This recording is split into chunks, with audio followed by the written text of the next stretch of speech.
ఇంకా బంగారం వస్తే బాగుండని వెతుకుతా ఉన్నారంట కింద. తర్వాత దేవుడు పైకి వెళ్ళి ఇంకా వస్త్రాలు ఇచ్చిండు, అన్ని విధాల ఫెసిలిటీస్ ఇచ్చిండు. అవి ఇస్తే కూడా ఇంకా నాకేమన్నా ఉంటే బాగుండు అంటున్నారంట. లాస్ట్కు చూసి చూసి దేవుని కోపం వచ్చి పైకి వెళ్ళి ఒక రాయి పడేసిండంట నెత్తి మీద. అప్పుడు అంటున్నట్ట అమ్మా దేవా అనుకొని చూసినంట. మనుషులు ఎట్లయిపోయారు చెప్పండి? అన్నీ ఇస్తున్నప్పుడు దేవుడు కృతజ్ఞత కలిగి ఉంటున్నామా? ఆయనను వెతుకుతున్నామా? కష్టం వస్తే తప్ప, బాధ వస్తే తప్ప చర్చికి ఎవరు రారు.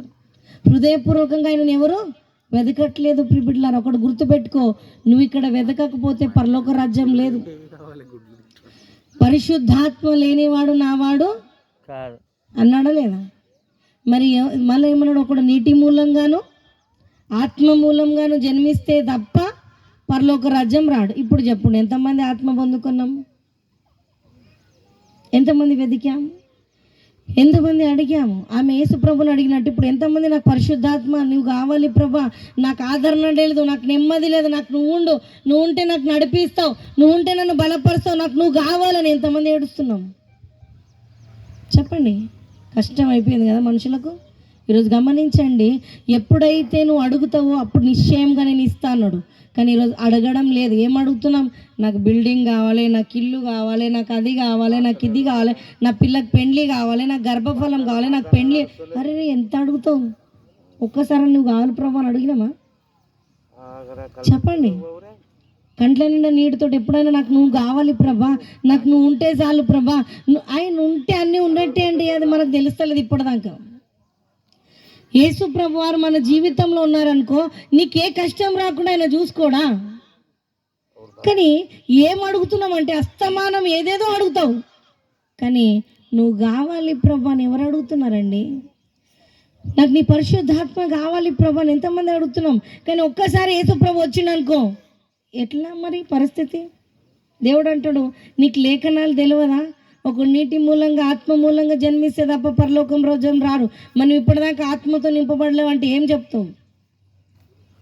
అంటే నేను అసమానం ఏమేమో అడిగినా కానీ ఎప్పుడు అడగలేదు, అందుకే నేను ఇవ్వలేదు అంటాడు దేవుడు. ఇప్పుడు ఎక్కడ పోవాలి? పోయి నరకానికి. ఎందుకు? అపవాది మాట వినుకుంటున్నావు నువ్వు ఉన్నన్ని రోజులు. గమనించండి ప్రియబిడ్డలారా, ఆ రోజు ఆమె నాకు యేసు దేహం కావాలని ఏడుస్తున్నది. ఏమంటుంది తెలుసా? నేను ఎత్తుకోబోతా అంటున్నది. హల్లెలూయా. ఈరోజు గమనించండి ప్రియబిడ్డలారా, మనము ఎంతమంది దేవుని వెతుకుతున్నాం? ఎంతమంది హృదయపూర్వకంగా విరిగి నలిగిన హృదయంతో ఆయన సన్నిధికి వస్తున్నాం? చర్చికి రావడం గొప్పతనం కాదండి. వచ్చిపోతున్నామంటే ఏదో వచ్చి శవాల్లా కూర్చొని మోడు కాదు. జీవం లేని దైవ ఆరాధనలో దేవుడు ఉండడంట. ఉంటాడా? ఉండడండి. నువ్వు వచ్చినావంటే ఆయన పరిశుద్ధాత్మతో నింపబడాలి, ఆయన పరిశుద్ధాత్మతో నువ్వు ముందుకు వెళ్ళిపోవాలి. అప్పుడే నీ జీవితంలో ఆదరణ ఉంటుంది, అప్పుడే నీ జీవితంలో నెమ్మది ఉంటుంది, అప్పుడే నీ జీవితంలో సమాధానం ఉంటుంది, విజయం ఉంటుంది. గుర్తుపెట్టుకో. కానీ ఆయన లేనిది నువ్వు ఏమి చేయలేవు. ఎందుకంటే యోహాను సువార్తలో క్లియర్ అన్నాడు. ఏమన్నాడు తెలుసా? నాలో మీరు, మీలో నేను ఉంటేనే నువ్వేం చేసినా కూడా సఫలమవుతుంది. నాకు వేరుగా ఉండి మీరేమియో చెప్పండి గట్టిగా.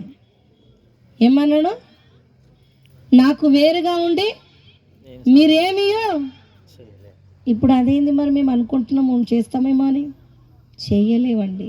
హల్లెలూయా. ఎంతవరకు కొనసాగలేము. కాబట్టి గమనించినట్లయితే వెతుకుదాం. ఎవరిని వెతుకుదాం? దేవుని వెతకాలి, పరిశుద్ధాత్మని వెతకాలి.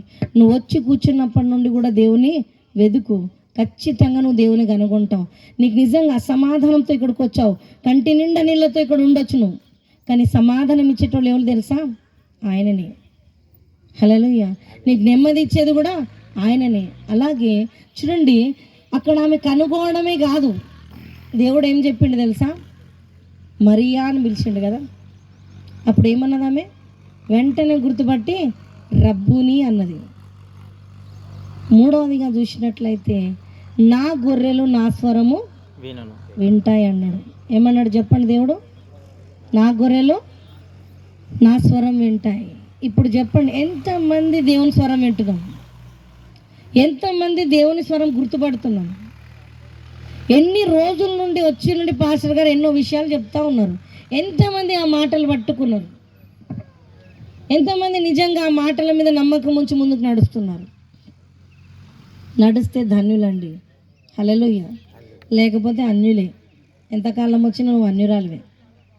గమనించండి ప్రియ బిడ్డలారా, ఆయన స్వరము గుర్తుపట్టి రోజు ఆయన నీతోనే మాట్లాడుతున్నాడు. ఇప్పుడు కూడా అనుకోవద్దు, పాస్టర్ అమ్మ చెప్తుంది ఎవరెవరి గురించో చెప్తున్నాడు, నా గురించి కాదు. కాదు, నీ గురించే మాట్లాడుతున్నాడు దేవుడు. ఎంతసేపు అయింది? ఆమె నన్ను చివరి వరకు వెంబడించి నీ స్వస్థత పొందుకున్నాక నువ్వు వెంబడిస్తున్నావు అని అడిగిండు. ఆమె కంటి నిండా నీళ్ళతో నాకు నేను కావాలి నా దేహం అని అడిగింది. మీరు ఎప్పుడైనా నా పరిశుద్ధాత్మను అడిగిండ్రని అడిగిండి. ఇప్పుడు అలాగే మూడవదిగా నా స్వరము గుర్తుపట్టింది ఆమె. మీరు గుర్తుపడుతుండ్రా?